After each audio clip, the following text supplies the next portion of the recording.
आप सभी को महर्षि वाल्मीकि जयंती के उपलक्ष्य में ढेर सारी शुभकामनाएं।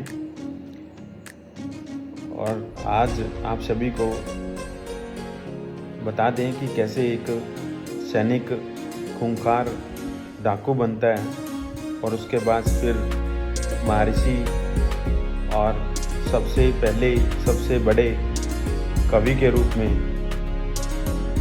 जाना जाता है।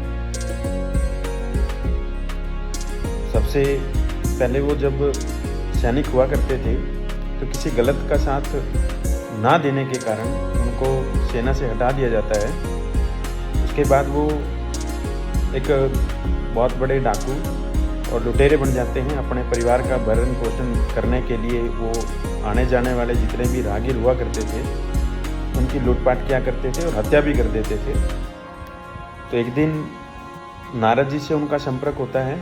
नारद जी ऐसे जंगल से जा रहे होते हैं तो नारद जी जब उनके सामने आते हैं तो नारद जी जब उनकी आंखों में आंखें डालते हैं तो जो रत्नाकर के नाम से डाकू हुआ करता था वो पूछते हैं कि आप कौन हैं और मेरे से डर क्यों नहीं रहे हैं। तो उन्होंने कहा कि आप अपना परिचय दीजिए। तो उसने कहा कि मैं डाकू रत्नाकर हूँ। तो वो कहते हैं कि अरे मैंने तो आपका नाम बहुत सुना है, तो आप एक काम करिए, पहले तो मुझे एक प्रश्न का जवाब। नारद जी एक प्रश्न पूछते हैं कि जो ये आप पाप करते हो, क्या इस पाप के भागी आपके परिवार वाले अपने आप को भी मानते हैं क्या? तो इतना सोचते ही वो नारद जी को बंदी बना लेते हैं और अपने जो साथी होते हैं उनको कहते हैं कि मैं तब तक घर जा कर के पूछ के आता हूँ इस प्रश्न का जवाब।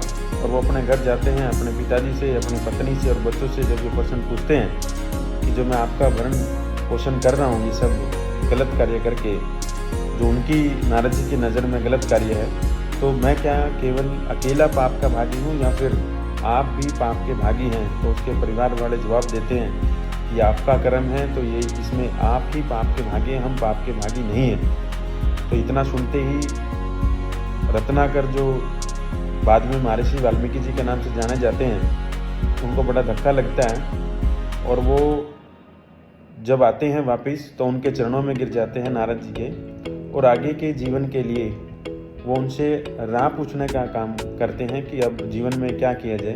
तो उसके बाद से अब देखिए कैसे वो एक महाकाव्य जिसमें 24,000 श्लोक हैं और हमारे जो भगवान राम हैं उनका पूरा जीवन उन 24,000 श्लोक के अंदर, और कैसे सबसे बड़ा महाग्रंथ के रचयिता वो बनते हैं बाद में।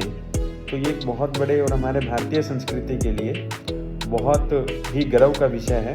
आज के दिन उनका जो प्रकट दिवस के रूप में मनाया जाता है अश्विन मास के पूर्णिमा के दिन, और ये लगभग सितंबर और अक्टूबर के मंथ में आता है।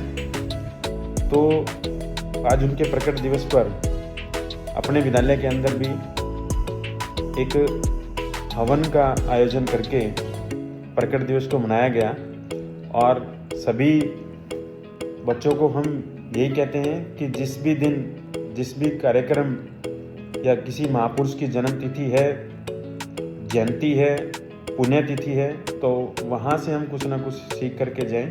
तो आज आप सभी को हमने एक महर्षि वाल्मीकि जी के जीवन के बारे में कुछ बताया, तो उनके जीवन का अनुसरण करते हुए हम भी ऐसे ही आगे बढ़ने का काम करेंगे। धन्यवाद।